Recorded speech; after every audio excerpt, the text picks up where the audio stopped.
Bueno, estamos en este tema que hemos puesto para estar bien con Dios. Y obviamente la idea que queremos convenir, o el propósito que queremos convenir, es que todos pueden estar bien con Dios.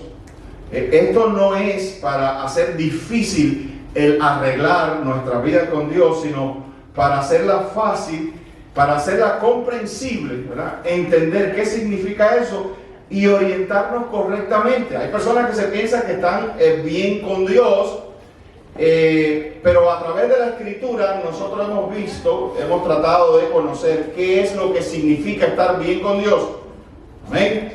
Entonces nos hemos basado en este pasaje de Romanos 3:21, que, como ustedes saben, refiere estar bien con Dios como justicia, estar justificado, o sea, estar completamente arreglado espiritualmente, en buena relación, reconciliado con Dios. Es el acto por el cual Dios te justifica, te dice: estás bien conmigo, justifico tus pecados, justifico todo lo que en tu manera de vivir me desagrada, y te acepto. Eres retomado, eres reinsertado en la comunión con Dios.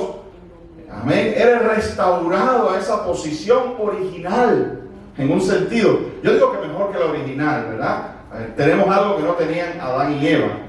Pero gloria a Dios que la justificación significa que nuestra vida vuelve a ponerse en orden con Dios. Amén. Entonces, he hablado bastante de eso. Vamos a leer el texto otra vez. Quizás me quede un mensaje más sobre este tema. Romanos 3, 21 al 27 dice: recuérdense, ya había explicado que la manera fallida, no para Dios, sino para el hombre, la manera fallida de justificarse, de arreglarse con Dios, era cumplir la ley, lo cual es fallido porque nos dimos cuenta de que hay algo esencialmente malo en nosotros que impide que nosotros podamos realmente cumplir con la ley de Dios, ¿verdad? Entonces Pablo dice que hay otra cosa. Amén. Pablo dice: hay otra cosa mucho mejor que a su debido tiempo Dios mostró, Dios reveló, Dios mismo resolvió este asunto. Y dice el versículo 21: pero ahora, aparte de la ley, la justicia de Dios se ha manifestado. Amén. O la justicia de Dios ha sido manifestada. Está diciendo Pablo en su tiempo. Atestiguada por la ley y los profetas. Pablo está diciendo: aquello de lo que se habló, de lo que se prefiguró, llegó su momento. Ha sido manifestada. Es decir, la justicia, que ya no es por la ley, que es mediante la fe en Jesucristo, para todos los que creen, porque no hay distinción. Ese es el todo, claramente está sin distinción. El todo sin distinción no quiere decir todo sin excepción. Es otra cosa. No es lo mismo todos sin excepción que todos sin distinción. Todo sin distinción quiere decir todo tipo de gente. Mientras todo sin excepción quiere decir todo el mundo. Exactamente toda la población del planeta Tierra. Si yo digo todos sin excepción, me refiero a toda la población del planeta Tierra. Si digo todos sin distinción, me refiero a todo tipo de personas, ¿verdad? Nada que lo distinga, ni color, ni raza, ni estatus financiero, nada, ¿verdad? Ni estatus nacional, que es el problema aquí, judíos y gentiles. Entonces Pablo está diciendo: se ha manifestado, es decir, la justicia de Dios ha sido mostrada por medio de la fe en Jesucristo a todos los que creen, porque no hay distinción. Esto es lo otro que no distingue a nadie. Dice: por cuanto todos pecaron, ¿verdad? Y no alcanzan la gloria de Dios. Su texto dice: están destituidos de la gloria de Dios. Es lo mismo. Es la condición humana. Gústele a quien le guste, querido. Pésele a quien le pese. Recíbanlo o rebélense contra eso. Es lo mismo. Todos pecaron y no alcanzan la gloria de Dios. Quiere decir que ningún ser humano del planeta Tierra, por sus propios medios, puede alcanzar la gloria de Dios, lo que significa arreglarse con Dios, entrar a ese recinto sagrado de la relación con Dios, estar bien con Dios. No, dice: por cuanto todos pecaron, están destituidos de la gloria de Dios. La Biblia dice: éramos hijos de la ira, lo mismo que los demás, ¿verdad? Entonces, Pero y tú dices, bueno, pastor, pero yo no veo que Dios anda repartiendo ira por el mundo, matando o extinguiendo a gente que no lo aman, que no lo quieren, puesto que estamos todos pecados. Bueno, ese día va a llegar. Dios no, la Biblia dice que Dios no retarda su promesa como algunos la tienen por tardanza, sino que es paciente para con todos. Dice nosotros, ese nosotros está interesantísimo, no queriendo que ninguno se pierda, ¿verdad? Sino que todos procedan a arrepentimiento. Que la gente no malinterprete la tolerancia y la paciencia de Dios, porque ciertamente todos vamos a comparecer delante de Dios. Amén. Y estos que están destituidos de la gloria de Dios, si no se arreglan con Dios y no resuelven ese problema, no sé dónde se van a meter, porque no hay para dónde ir. No hay para dónde ir. Amén. Amén. Todos vamos a comparecer delante de la gloria de Dios, por cuanto todos pecaron no alcanza la gloria de Dios. Ahora miren esto. Ay, pastor, qué negativo empieza, pero mira qué bueno se pone. Dice, siendo justificado gratuitamente por su gracia, por medio de la redención que es en Cristo Jesús, a quien Dios exhibió públicamente como propiciación por su sangre a través de la fe, como demostración de su justicia, porque en su tolerancia Dios pasó por alto los pecados cometidos anteriormente, para demostrar en este tiempo, el tiempo de Pablo, que es todavía el tiempo nuestro, su justicia, a fin de que Él sea el justo y sea el que justifica al que tiene fe en Jesús. ¿Dónde pues está la jactancia? Queda excluida. ¿Por cuál ley? ¿La de las obras? No, por la ley de la fe. Varias cosas en este pasaje que podemos, ya he ido soltando algunas. La buena noticia es que Dios justifica gratuitamente. Dios tomó sobre sí la responsabilidad de justificar al hombre. Dios mismo reconcilia al hombre consigo mismo. Qué cosa tan maravillosa, ¿verdad? Dios no dejó más esa cuestión en nuestras manos, porque realmente nunca la había dejado en nuestras manos. La ley vino, dice la Biblia, es como un ayo, vino a mostrarnos, a llevarnos hasta Cristo, a prepararnos, a marinarnos, a entregarnos. ¿Por qué? Porque en nuestra incapacidad, y de eso hablamos, al revelarse nuestra inhabilidad moral y espiritual para salvarnos, Dios mismo dijo, tengo que meter las manos, yo mismo los voy a salvar. Y gratuitamente, pero hay un problema. Hay un problema. ¿Por cuál, pastor? Por cuanto todos pecaron y están destituidos de la gloria de Dios. ¿Qué significa? Que Dios ya entonces va a dejar de ser justo, porque espérate, si Dios soberano, si Dios perfecto, si Dios santo dice que el pecado, que la paga del pecado es la muerte, semejante juicio pronunciado por un Dios perfecto y salido de la boca de Dios tiene que cumplirse, ¿verdad? Tiene que cumplirse, si no Dios no es perfecto. Si Dios echa eso para atrás, ¿verdad? Entonces ya no es justo. Porque si es justicia que el pecado reciba retribución, y Dios así dice, ¿sabes qué? Hoy me levanté y no tengo ganas de ejercitar o ejercer la culpa o el castigo sobre el pecado, y ya lo voy a abandonar y ya no es tan importante. Entonces Dios no es justo, ¿verdad? Entonces hay algo deficiente en la pureza de Dios, y un Dios puro no puede, y un Dios justo no puede dejar sin equilibrio, sin justo condenación o culpa del pecado, ¿verdad? Entonces el problema persiste. El hombre está caído, hay pecado en el hombre, y Dios universalmente, lo que brota de la mismísima naturaleza de Dios es que el pecado debe ser castigado, y la paga no es $50 ni $300,000 de fianza, es muerte. No hay, es más, dice Dios, sin derramamiento de sangre no hay remisión de pecado. Ahorita lo vamos a ver. Amén. Entonces, ya entienden por qué el texto dice, para que Él sea el justo y el que justifica. Entonces Dios toma sobre sí una doble función, ¿verdad? Juzga el pecado y lo condena, pero al mismo tiempo lo justifica propiciando que la muerte, la paga del pecado, caiga sobre un sustituto perfecto, sin mancha, sin pecado, un hombre que logre vivir perfectamente sin que haya un ápice de pecado en él. Se convierte en nuestro sustituto y entonces Dios puede usarlo en nuestro lugar y condenar en él en el pecado. De esa manera Dios preserva su pureza, sigue siendo justo, pero al mismo tiempo al hacer eso y ofrecérselo a la gente, es el que justifica también al que es de la fe. ¿Se dan cuenta? Sigue siendo justo y a la vez Él es el que justifica al que es de la fe de Jesucristo. Su pureza es preservada y su justicia es preservada. ¿Por qué? Porque sí, porque el pecado recibió castigo y hubo derramamiento de sangre por el pecado. ¿Quién fue? Cristo Jesús. Pero Él no tenía si Él era santo.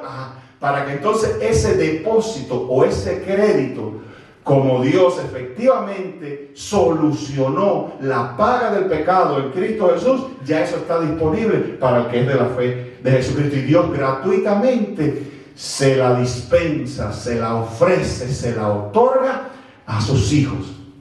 Amén. Bueno, vamos a entender entonces el justo y el que justifica. Bueno, vamos a seguir. Ya hemos visto el domingo pasado. Vimos la cuestión de la inhabilidad del hombre, que es esta doctrina que los reformados pusieron en un acróstico que ellos idearon muy genial, que es el acróstico TULIP, y la T de TULIP es Total Depravity o depravación total, que suena feo, suena un poquito agresivo, no es mentira, pero suena agresivo a nuestros oídos. En aquella época no, hoy en día depravado, yo no soy depravado. Pero la doctrina en sí lo que plantea, por eso hoy algunos teólogos le cambian el nombre y le ponen inhabilidad total, porque eso es lo que plantea. La total depravity lo que plantea es que el hombre es incapaz de salvarse por sí mismo, que el hombre tiene un problema serio en su ser, en su interior, que le impide, ¿verdad?, salvarse a sí mismo. El hombre tiene una tendencia hacia el mal. Ay, ¿cómo dice eso? Claro que sí, desde chiquito. Nadie enseña a un niño a que le diga a mí o a que le dé con el carro al otro en la cabeza. Nada. Nadie lo enseña. Eso viene en nuestra naturaleza. Amén. Entonces tenemos libertad para hacer lo malo, pero tenemos una inhabilidad o una incapacidad para escoger a Dios. Ya vimos los textos, el hombre natural no percibe las cosas que son de Dios, etc. Pero yo me quería hoy, ya entrando en el tema de hoy, el versículo 24 del texto que leímos dice: siendo justificado gratuitamente por su gracia por medio de la redención que es en Cristo Jesús. Amén. Entonces, ¿qué es redención? Esa palabra que está ahí y que nosotros usamos mucho y al Señor le llamamos el Redentor, y hay iglesias que se llaman el Redentor, y hay toda una doctrina sobre la redención. ¿Qué es redención? Para ir entendiendo más qué fue, para que ustedes vean que en un sentido la salvación de nosotros no fue de ay, suéltalo, déjalo ir, o Jesucristo, Señor, Dios, buenito, barbuito, blanco allá arriba, déjalo, que ellos son buenos, no hagan nada, ¿verdad? Llévalos a la gloria sin que se resuelva un problema serio, y es que el hombre pecador tiene una deuda con Dios, ¿verdad? El hombre pecador ha incurrido en una deuda y hay que pagarla. Hay que resolver ese adeudamiento espiritual. El pecado es una ofensa tan seria, tan severa para un Dios puro. Ahora nosotros hermanos, mire, nosotros no tenemos mente, ni pureza, ni santidad para comprender eso. Pero Dios es un ser supremo en el cual no habita ni sombra del mal. Dios es, bueno, la Biblia dice, Dios es bueno, ¿verdad? Dios es santo, Dios es puro. Y cuando yo te digo a ti que Dios es santo y Dios es puro, yo te estoy hablando de una trascendencia de lo santo y lo puro que nosotros no lo conocemos. No hay nada en esta tierra que nosotros pudiéramos decir, mira, Dios es santo como eso, más o menos a eso se parece. Estamos hablando de una pureza, de un nivel de bondad, de un nivel de gloria. Por eso dice, no alcanzan la gloria de Dios, donde absolutamente nada pecaminoso puede entrar. Y sin embargo, Dios hizo al hombre sin pecado y el hombre incurrió en esta tremenda falta, pecando, contaminándose, adquiriendo el germen de la rebelión y del rechazo a Dios, el cual comenzó a correr genéticamente por toda la humanidad. Entonces toda la humanidad tiene esa deuda de pagar a Dios lo que le debe y tiene que pagar con su vida. Hay un precio, porque estoy introduciendo la palabra redención. La palabra redención habla de que hay algo que pagar, que no es tan fácil. Hay una deuda que pagar por el pecado ante Dios. Alguien tiene que cubrir eso, ¿verdad? Eso es redención. Entonces vamos a ver, por ejemplo, vamos a tratar de definir. Dicen que siempre lo mejor es poner una definición delante de nosotros. ¿Qué es redención? Redención es rescatar o sacar de esclavitud al cautivo mediante precio. Otra acepción muy interesante es comprar de nuevo algo que se había vendido, poseído o tenido por alguna razón o título. Amén. Entonces hay dos ideas fundamentales, ¿verdad? Rescatar de la esclavitud al cautivo mediante un precio y comprar de nuevo algo que se había perdido. Amén. Entonces, miren qué interesante, la redención en Cristo Jesús, ¿verdad? Nos proporciona el pago necesario para nosotros escapar de la esclavitud del pecado y la condenación. ¿Y por qué esclavitud del pecado? Bueno, la esclavitud es porque no podemos superarlo, y como no podemos superarlo, Él nos va a llevar al infierno. ¿Te das cuenta? Entonces estamos confinados a un estado, esa es la esclavitud, estamos confinados a un estado que produce en nosotros delitos y pecados, por el cual iremos justamente condenados a la separación completa de Dios por toda la eternidad. A menos que alguien pague por nuestra libertad, por sacarnos del confinamiento, por sacarnos de la esclavitud. Amén. Amén. Y fíjense, no solo sacarnos de la esclavitud en el sentido de que por arte de magia en un segundo ya no tengamos más pecado en nosotros, ¿no? Es sacarnos de la esclavitud en el sentido de trasladarnos a otro lugar seguro, donde en ese lugar seguro ya no somos esclavos y comienza un proceso de saneamiento en nosotros. Pero lo primero que se corta es nuestro destino a la esclavitud. Lo primero que se nos quita es de allí, del grupo de los esclavos, y se nos pone en el grupo de los libres. Y ahí en el grupo de los libres, una vez que se dio ese pago, entonces tiene el Espíritu Santo y tiene Jesús el derecho de irnos transformando, de hacer otra cosa con nosotros, ¿verdad? Es sacarnos de esa vida, de ese mundo, ¿verdad?, que produce pecado y que lleva a la condenación, y liberarnos, zafarnos, soltarnos completamente de ese yugo, de ese destino, de esa condenación, y ponernos en otro lugar donde, aunque todavía no somos perfectos, pero ya no pertenecemos ahí, y algo nuevo. Y la Biblia dice otra esclavitud, pero de Cristo Jesús. Amén. Del bien, donde el producir cosas malas es reemplazada por el producir cosas buenas, y donde lo primero que se zanja es nuestro destino y se nos saca del infierno, de las tinieblas, y se nos pone en la luz y en la vida eterna. Amén. Amén.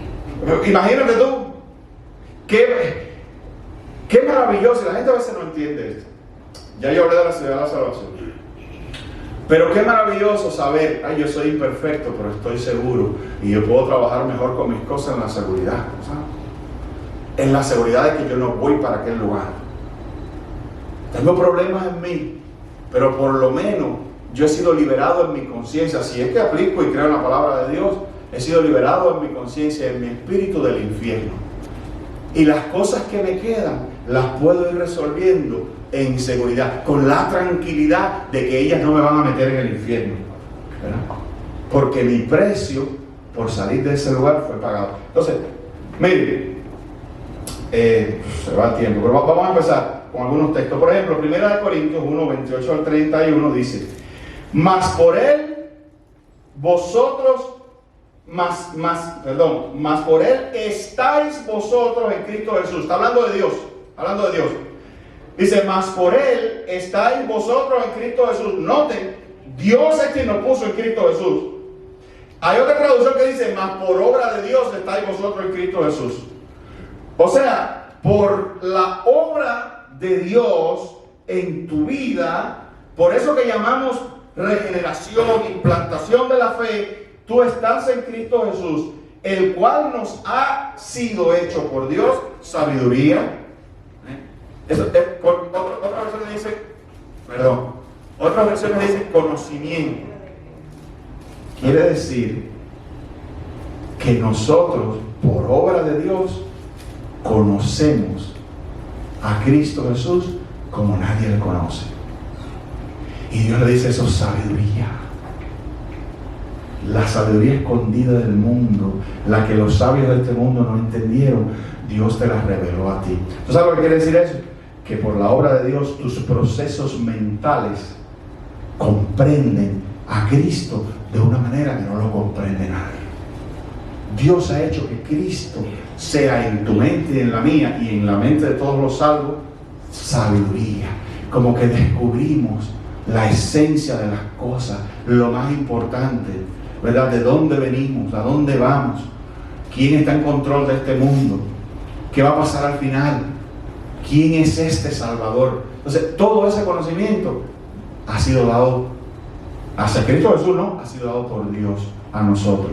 Amén. Entonces dice que Cristo nos ha hecho sabiduría, justificación. Creo que no tengo que machacar más ahí. Santificación.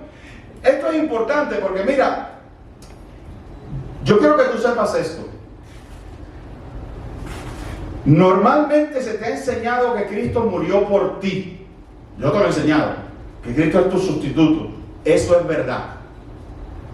Pero lo que muchas veces no se enseña, y esto también es teológicamente profundísimo, es que Cristo vivió por ti. ¿Amén? Cristo cumplió la perfecta ley de Dios. A ti en la cruz no solamente se te acreditan dos cosas, no solo una cosa, perdón. En Cristo Jesús no solamente se te acredita la muerte de Cristo, se te acredita su vida. ¿Amén? Dios imputa sobre ti no solamente la muerte, sino la vida de Cristo. Esa es la doctrina de la imputación. La vida de Cristo también. La manera perfecta, sin pecado, sin mancha, perfectamente en relación con Dios, que Cristo vivió, el perfecto cumplimiento de la ley, es acreditado a ti. ¿Amén? A ti se le acredita la muerte de Cristo, hay una doble transacción y se te acredita la vida de Cristo. Entonces, por eso la gente dice que correctamente que cuando Dios te mira a ti, te mira santo. ¿Por qué? Porque ha acreditado la santidad de Cristo. Porque dice el texto, dice que Cristo nos ha sido hecho santificación. Tremendo, hermano. Cree esto, porque aunque esto te parece raro, te dices, ay Dios mío, ¿qué tengo yo que ver? Si Cristo fue santo. Esa santidad legalmente, universalmente, en el Supremo Tribunal de Dios ha sido acreditada a ti. Por la fe, Dios ha puesto la vida de Cristo sobre ti. Dice la Escritura, estás revestido de Jesús. Por eso Pablo cuando escribe le dice, santos. ¿Cómo que santos? Si este estaba ligando al otro, el otro es medio de ella, aquella estaba... Santos. Amén. Santos porque tienen acreditada la santidad de Cristo Jesús. ¿Me hago entender, querido hermano? Amén. Gloria a Dios, todo lo que el Salvador vino a obtener por ti, mi querido hermano. Y entonces por último dice redención. ¿Qué quiere decir? Que Cristo mismo fue el pago. Cristo mismo propició el pago que hacía falta, que era necesario para que tú salieras de el lugar de los esclavos. Amén. Es como si Satanás dijera aquí, para sacarlo de aquí, alguien tiene que morir. Y Cristo dijo, aquí vengo. ¿Cuál es el precio? Muerte, sangre. Y Cristo dijo, aquí está. Y lo más bonito es que el diablo probablemente dijo, no, esto es ley de Dios, no mía. Son míos por pecadores. A menos que alguien santo y puro derrame su sangre por ellos y los compre de regreso. Pastor, ¿dónde sacó eso? Mira, te voy a decir algo. Tu vida tenía precio. Piénsalo, escucha. como dicen los locos, esos salen, escucha.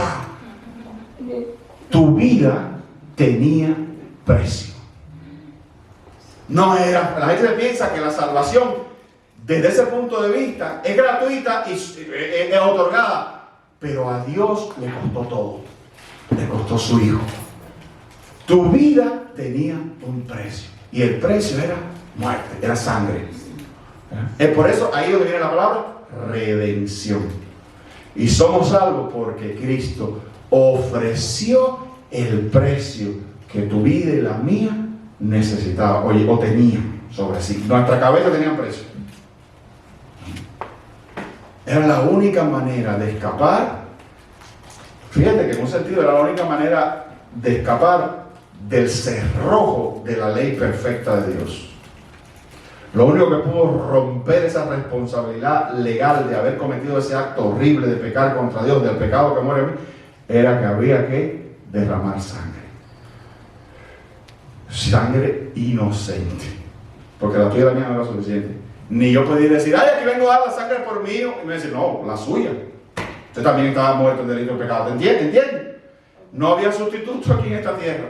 Estábamos perdidos, hermano. La Biblia da la correcta imagen. Estábamos perdidos. Pero Dios, pero Dios, que es rico en misericordia, por su gran amor con que nos amó, aún estando nosotros muertos, Cristo murió por nosotros. Amén. Amén. Cristo vino. Entonces tu vida tenía precio. Mira, 1 Pedro 1, 18 al 20. Pues ustedes saben que Dios pagó un rescate para salvarlos de la vida vacía que heredaron de sus antepasados.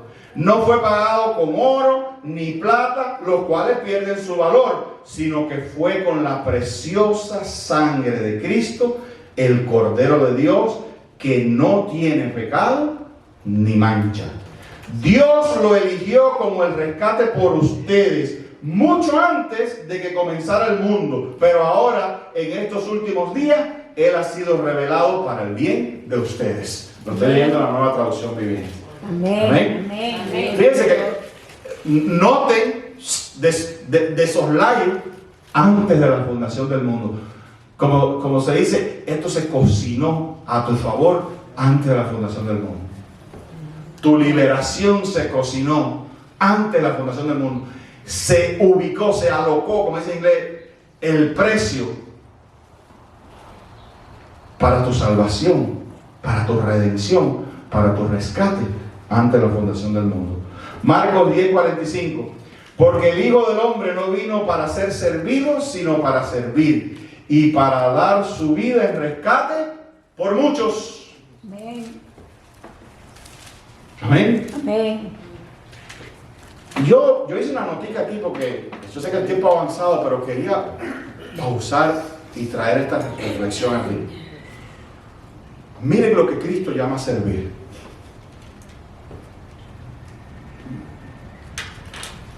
Obviamente yo sé que no todo el mundo puede propiciar ese tipo de servicio, pero hay un principio tremendo, y es servir con la vida, ¿verdad? Y es servir con entrega, y es servir, como se dice en inglés, al full, no half, ¿verdad? Y es no, el otro gran enseñanza es no procurar ser servido antes que ¿qué cosa? Que servir. Noten el texto.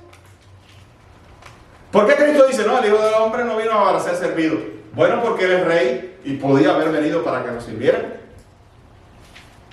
Él es Dios, completamente Dios. A Él no le falta un pedacito de Dios, completamente Dios. Amén. Y no vino a ser servido, vino a servir. Y entonces Cristo dice, ¿cómo? A dar mi vida en rescate.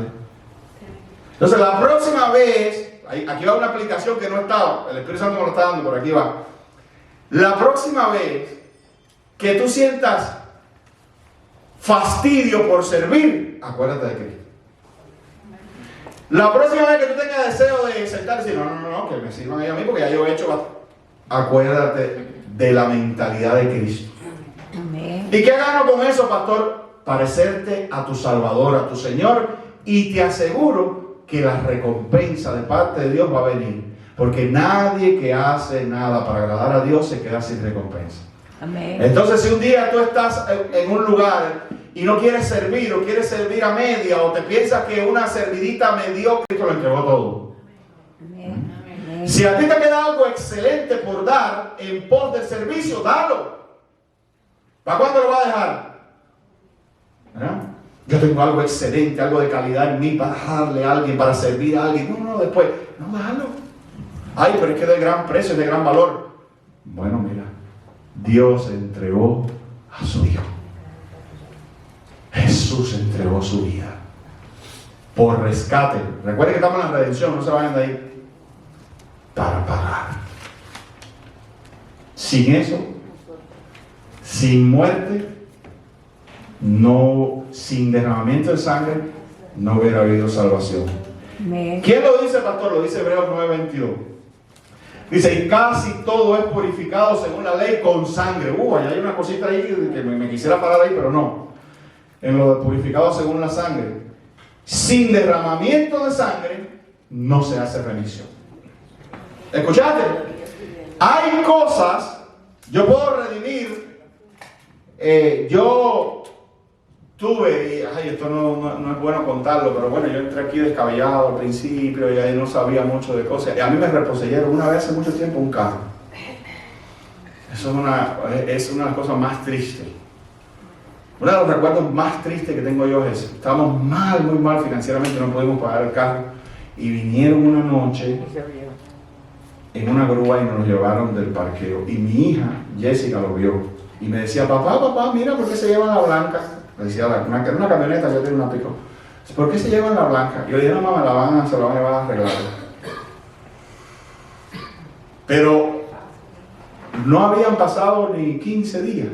Y yo recibí una carta que decía, su vehículo está en el lugar tal, del sitio tal, y lo vamos a retener ahí por tantos días. Si usted quiere redimirlo, traiga tal más cual cantidad de dinero y lo puedes redimir. Eso es una ley en Estados Unidos, tú puedes redimir las cosas, yo creo. Por lo menos en Texas lo es, puedes redimir ese tipo de cosas.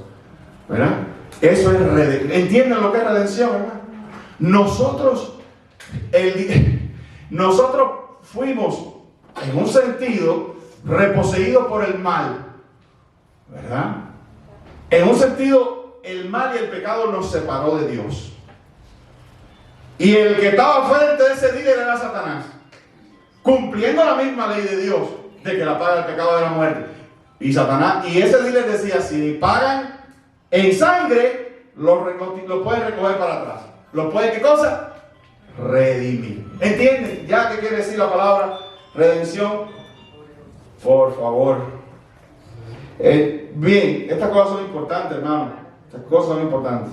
Dice, casi todo es purificado según la ley con sangre, y sin derramamiento de sangre no se hace remisión. Primera de Pedro 1:2 dice, oiga esto, elegidos según la presencia de Dios Padre, en santificación del Espíritu. Miren, elegidos según la presencia de Dios Padre, en santificación del Espíritu. ¿Para qué?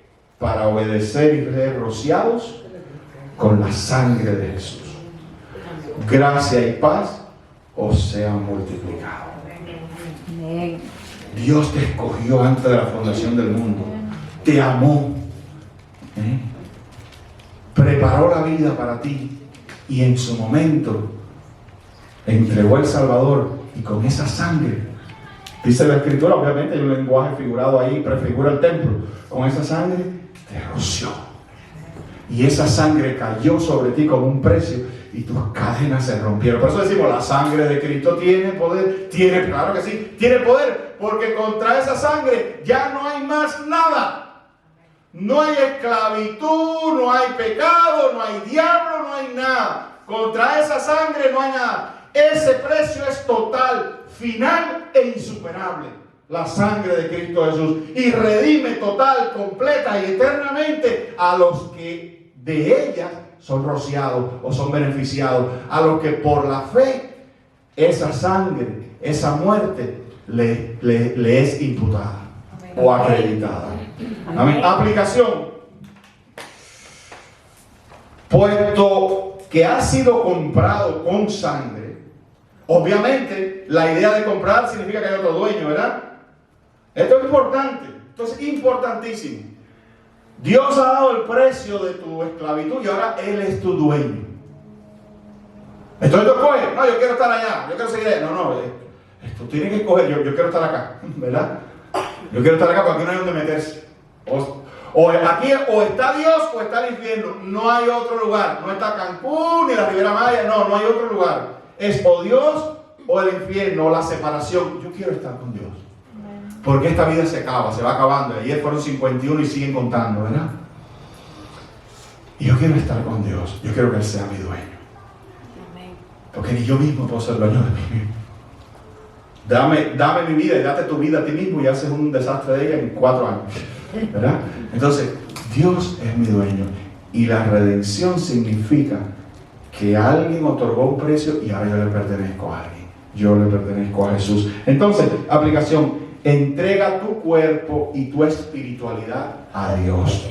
Amén. Tu cuerpo, ¿verdad? No es para contaminarlo con el pecado. Pues ya está, tú no eres de ahí. Se puede, pero eso no es tu lugar, ¿verdad? Y entonces, como tu propia psicología también ha sido cambiada, vas a sufrir muchísimo. Como decía un pastor, escoges pecar, escoges sufrir. La única gente que sufre por pecado son los cristianos.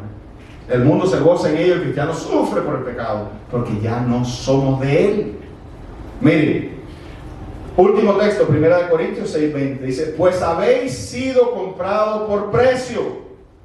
Glorificad pues a Dios en vuestro cuerpo y en vuestro espíritu, los cuales son de Dios. Amén. ¿Qué quiere decir eso? ¿Lo que dice? No, pero eso no me... No, lo que dice, que tu cuerpo y tu espíritu, o sea, tu ser, el del creyente, el del cristiano verdadero, ¿es de quién? De Dios. Donde quiera que tú vayas, donde quiera que tú estés, tú eres de Él. Amén. Tú eres de Él. Entonces, como yo soy de Él, yo llevo esa marca, no solo física, yo llevo esa marca espiritual. Los ángeles saben que yo soy de Él. Los demonios saben que yo soy de Él. Yo no ando con mi cuerpo en el pecado, porque yo soy de Cristo Jesús. Amén. Yo tengo otro dueño. Entonces yo no agarro mi cuerpo y lo meto en lugares donde los que son de Él no van. Amén. ¿Viste cómo tienes otra identidad? Yo no debo contaminar mi espíritu y mi espiritualidad de otras cosas. ¿Tú has visto como hay cristianos? ¿Qué me voy a meter ahí? ¿Tú has visto como hay cristianos que están pendientes del horóscopo? Contaminando su vida con paganismo. Todavía hay gente que de vez en cuando me pregunta, pastor, ¿y qué usted nació? ¿Y qué signo usted? Y yo soy cortés, tú sabes. Pero yo le digo, yo no creo en nada de eso. Ya, se lo pongo delante. Yo no creo en nada de eso. Todo el mundo es lo mismo en eso. Eso es mentira, todo eso es paganismo.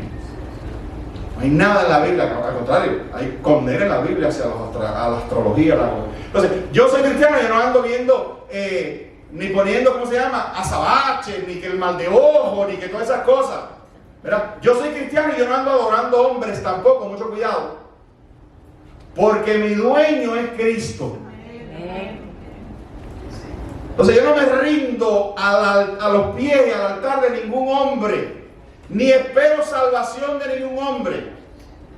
Ni creo que ningún hombre va a resolver los problemas fundamentales del hombre. Obviamente yo oro, como dice la Escritura, por los gobernantes para vivir quieta y reposadamente. Pero eso puede cambiar.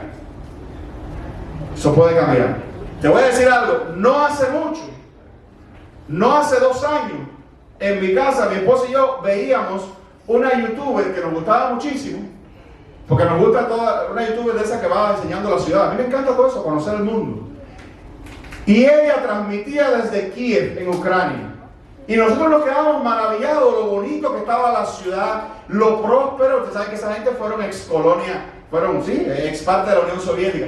Y nosotros maravillados, las calles tan lindas, en los negocios, los jóvenes bien vestidos, reunidos en los cafecitos bohemios, tomando café en Kiev, comiendo, haciendo a los gimnasios, igual que aquí. yendo a los gimnasios, tú veías McDonald's, Valitor al Fitness, los muchachos se reunían, bailaban reggaetón, conocían a todos los reggaetoneros de acá, estaban hablando, todo era una maravilla, una panacea. Y yo decía, wow, qué lindo, la salvación llegó a este lugar. Qué bueno los presidentes, los líderes que trajeron salvación, hasta que un día dijo Putin, voy para allá.